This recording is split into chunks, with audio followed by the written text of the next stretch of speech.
BJP एक साथ कई लीडरशिप तैयार कर रही है। बीजेपी हमेशा उसका ये रहा है, रणनीति रही है कि किसी एक पर भरोसा नहीं करती है, एक साथ कई नेताओं को तैयार करती है। बिहार में बीजेपी की पहली बार सरकार बनी है, ऐसे में संगठन के साथ साथ सरकार में बड़ा बदलाव करने की तैयारी चल रही है। बीजेपी सत्ता के शिखर पर है और उसने 3 युवा नेताओं के हाथ में पार्टी के विस्तार की जिम्मेवारी दी है। नितिन नवीन राष्ट्रीय अध्यक्ष बने हैं। बिहार के साथ देश भर में पार्टी के विस्तार की जवाबदेही उनके कंधे पर है। सम्राट चौधरी सीएम बन गए हैं और संजय सरावगी प्रदेश के अध्यक्ष हैं। ये तीनों बहुत ही अनुभवी नेता हैं और तीनों के सहारे बीजेपी अपने संगठन को मजबूत कर रही है। अब संगठन और सरकार में बदलाव करेगी बीजेपी, नए चेहरों को मिलेगा मौका। नमस्कार, आप देख रहे हैं सिटी पोस्ट लाइव। मैं हूं सृष्टि राज। बिहार में पहली बार अपना सीएम बनाने के बाद अब बीजेपी संगठन से लेकर सरकार तक में बड़े बदलाव करने की तैयारी कर रही है।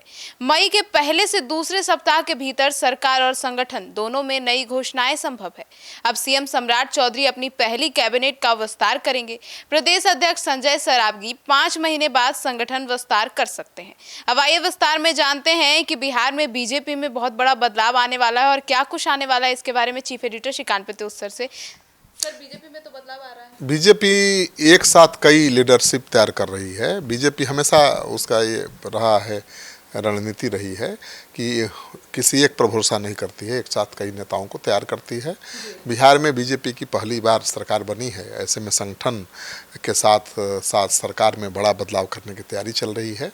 बीजेपी सत्ता के शिखर पर है और उसने 3 युवा नेताओं के हाथ में पार्टी के विस्तार की जिम्मेवारी दी है।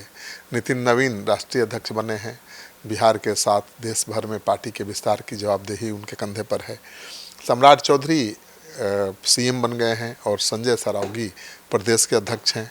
ये तीनों बहुत ही अनुभवी नेता हैं और तीनों के सहारे बीजेपी अपने संगठन को मजबूत कर रही है। सर, तो बीजेपी अपने नेताओं को क्या टास्क देने की तैयारी कर रही है?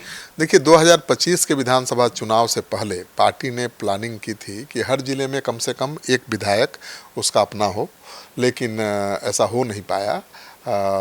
8 जिले में अभी भी बीजेपी का कोई विधायक नहीं है और 8 जिले ऐसे हैं जहां बीजेपी के केवल एक विधायक है, मतलब एक से ज़्यादा विधायक नहीं है। गठबंधन की सियासत के कारण बीजेपी अभी तक पूरे बिहार की पार्टी नहीं बन पाई है। कई ऐसे ज़िले हैं जहां बीजेपी संगठन के तौर पर मजबूत जरूर है, लेकिन सीटें गठबंधन के लिए छोड़नी पड़ती है उसे। जबकि कई जिलों ऐसे हैं जहां चुनाव नहीं लड़ने के कारण पार्टी का संगठन खड़ा नहीं हो पाया है। तो हालात ऐसे हैं कि विश्व की सबसे बड़ी पार्टी कही जाती है बीजेपी, लेकिन राज्य की सभी विधानसभा सीटों पर अपने दम पर उम्मीदवार उतारने की स्थिति में बीजेपी आज भी नहीं है। बीजेपी की तैयारी अगली सरकार अपने दम पर बनाने की है। तो बीजेपी के सीएम सम्राट बने हैं और राष्ट्रीय अध्यक्ष बने नितिन नवीन, संजय सरावगी प्रदेश अध्यक्ष हैं। तो इन तीनों को जिम्मेवारी मिली है कि बीजेपी को इतना मजबूत कर देना है कि उसे सरकार बनाने के लिए किसी दूसरे पर निर्भर नहीं रहना पड़े और इसके लिए तो ज़्यादा से ज़्यादा सीटों पर चुनाव लड़ना पड़ेगा। तो जेडीयू के नेता नीतीश कुमार ने तो अपने पार्टी के नेताओं से कह दिया है कि 200 सीट जीतने का टारगेट रखिए, मतलब वो भी अकेले लड़ने की तैयारी में है अगला चुनाव, मतलब और बीजेपी भी है। मतलब एक ही गठबंधन में दोनों अपने आप को मजबूत करने की दिशा में आगे बढ़। बिल्कुल। तो मुझे लगता है कि बड़ा परिवर्तन आने वाला है बीजेपी और जेडीयू के संगठन में। सर, तो सम्राट कैबिनेट में युवाओं को बड़ी भागीदारी मिल सकती है?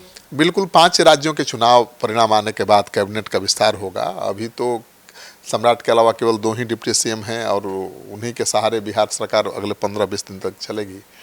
सूत्र बता रहे हैं कि बीजेपी कोटे के मंत्रियों में करीब 30% चेहरे बदल सकते हैं। पार्टी की तरफ से नवंबर में सरकार गठन के दौरान नए चेहरे को मौका दे दिया गया था। बीजेपी के मौजूदा मंत्रियों की लिस्ट में 3-4 चेहरे को बदलकर नए चेहरों को मौका मिल सकता है। इसमें सम्राट चौधरी सीएम तो है ही, नितिन नवीन राष्ट्रीय अध्यक्ष बने हैं तो उनका कोटा खाली है। इनके अलावा 2-3 नॉन परफॉर्मिंग मंत्रियों को हटाया जा सकता है और उनकी जगह पर परफॉर्मेंस वाले नेताओं को मंत्री बनाया जा सकता है। अगर बीजेपी कोटे के मौजूदा मंत्रियों की लिस्ट देखें तो इनकी औसत आयु 53 साल है। लखिंदर पासवान, श्रेयसी सिंह, संजय टाइगर, रमा निषाद जैसे युवा नए चेहरे मंत्रिमंडल में शामिल हो चुके हैं।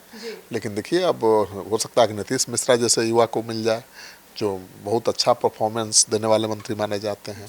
तो बीजेपी सरकार में भी युवाओं को मौका देना चाहती है, संगठन में भी बहुत बड़ा फेरबदल करना चाहती है। सर, तो महामंत्री से लेकर प्रदेश उपाध्यक्ष तक बदलने की चर्चाएं तेज है। बिल्कुल, बीजेपी संगठन में बड़े बदलाव की तैयारी है और प्रदेश अध्यक्ष के बाद सबसे महत्वपूर्ण पद महामंत्री का ही होता है।